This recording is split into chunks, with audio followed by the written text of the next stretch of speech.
కృష్ణా నది నీటిని సముద్రం పాలు చేయడానికి హెలికాప్టర్లో మంత్రి ఉత్తమ్ కుమార్ రెడ్డి నాగార్జున సాగర్కు వచ్చారని సూర్యాపేట ఎమ్మెల్యే జగదీష్ రెడ్డి విమర్శించారు.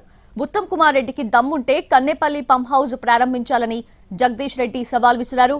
కన్నేపల్లి ప్రారంభిస్తే 50 లక్షల ఎకరాలకు నీళ్లు అందించొచ్చన్నారు. మంత్రులు ఒకరికొకరు అడిగినా సరే ఆగకుండా ఉత్తమ్ కుమార్ రెడ్డి ఆగమేఘాల మీద ఉరికి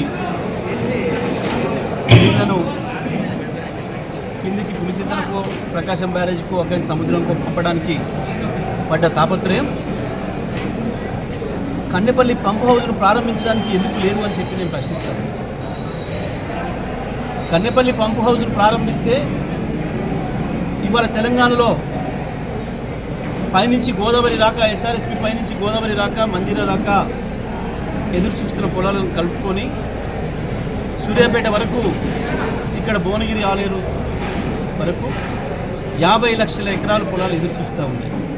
నీకు మంత్రి పదవి ఇచ్చిన నల్గొండ జిల్లా ప్రజలపైన లేని ప్రేమ, తెలంగాణ ప్రజలపైన లేని ప్రేమ, నీకు ఎందుకు ఆంధ్రాకు నీళ్ళు పంపించడానికి అంత ఎక్కువగా ముందుకొస్తుంది?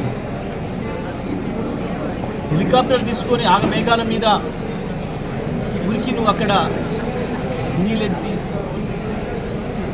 గేట్లెత్తి చేసిన పనేంది?